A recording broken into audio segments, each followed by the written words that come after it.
This is 5 on your side at noon. Focused on you. New at noon, a small plane slid off the runway at Spirit of St. Louis Airport. It happened about 2 hours ago as the plane was trying to land. According to the Monarch Fire Protection District, there was a problem with the landing gear. We're told no one was hurt. This all comes a day after the Chesterfield Airport held its air show. Thanks for being here at noon. I'm Kay Quinn. A beautiful, cool morning in St. Louis, low humidity. And don't look for a big warm up today. Chief Meteorologist Scott Connell is here with a look at what the next few hours hold. Scott? You know, it is really nice outside. From a recreational standpoint, it's just great to walk outside and not have that humidity, not be sweltering hot. That'll change by the end of the week, so enjoy what's out there right now. We are dry across the St. Louis area, and it's pretty bright. You do have some clouds that are building, and those puffy fair weather clouds are trying to fill the sky a little more so now as you look over into St. Charles and also down in Arnold. But it's still a very bright and very comfortable day across the bi-state area. It's not even 70 yet. Northeast of St. Louis, Litchfield, Effingham, your clouds are a little bit thicker there too. But it's the dew point making the big difference. Those dew point temperatures, the measure of humidity in the air, in the 50s. That's really comfortable. These clouds will swing through, especially north and east of St. Louis, as we head through the afternoon, early evening.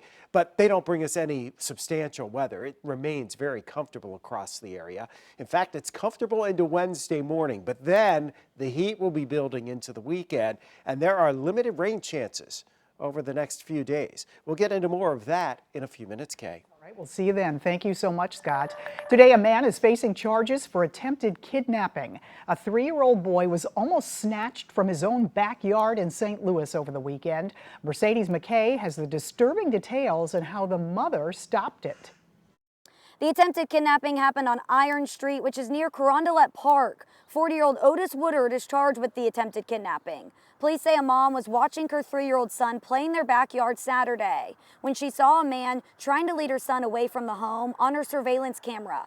The mom then ran outside, shouted to let go of her child, and brought her son inside. The grandmother then arrived on the scene and confronted the suspect, who ran away. Thankfully, the boy is okay, but this is a good reminder to talk to your kids about stranger danger.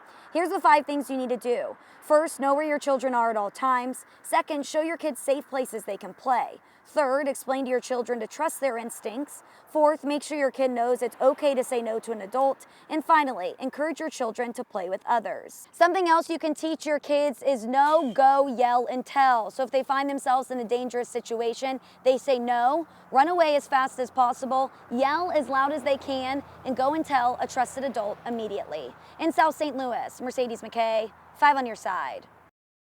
Now to developments in the case of a mother charged with murder in the deaths of her 2 children. She will now be tried in 1 county.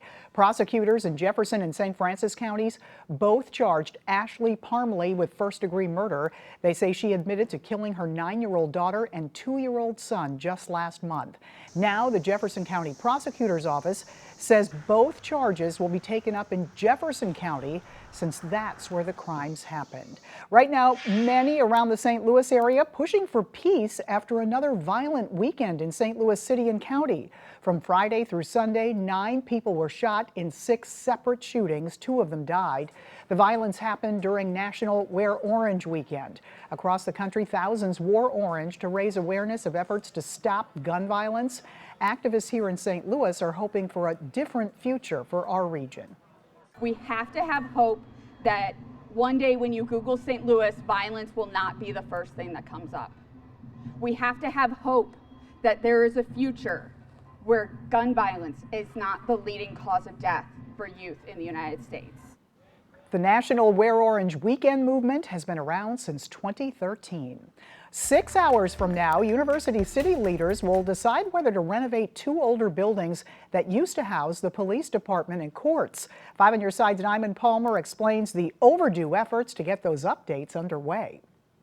University City leaders say the final vote on the old police annex and court building renovation is expected to pass at tonight's council meeting. Leaders say the temporary trailer where they're housed now was always supposed to be a temporary fix, not a permanent one, and it's been nearly 10 years since they've been there. The city manager says the buildings needing the renovations are both historical, which is part of the reason why it's taking so long. U City actually conducted its first study to fix the buildings 4 decades ago. The old police annex sits directly behind City Hall, and the Trinity building sits next to that, which housed the courts. In 2016, both buildings were closed because of mold, rat infestations, and other hazards. The city's mayor, Terry Crow, says he's, quote, excited about this project and optimistic about University City's future.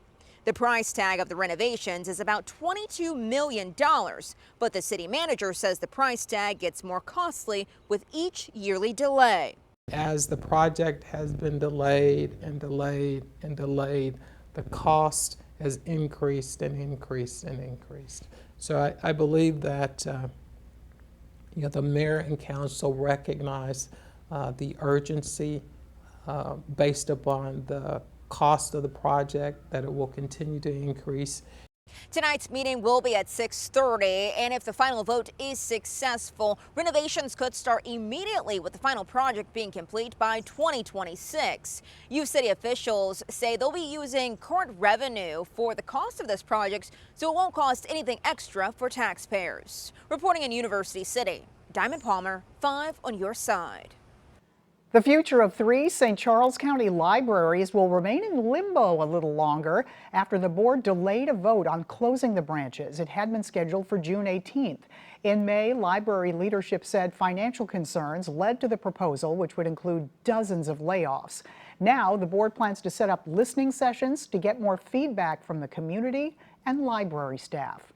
All right, let's take a live look at Busch Stadium. That's where dozens of people are making their way into the stadium, but not for a baseball game.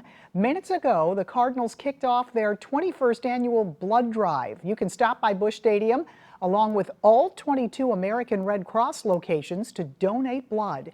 If you donate, you get a limited edition Redbirds t-shirt. The blood drive runs today, tomorrow, and Thursday. It all happens from noon to 6. Today, SSM Health St. Mary's Hospital is celebrating a milestone. The Richmond Heights Hospital is turning 100 years old. So with this proclamation, it's my honor as St. Louis County Executive to declare today, June 10th, as SSM Health St. Mary's Day in St. Louis County. Thank you.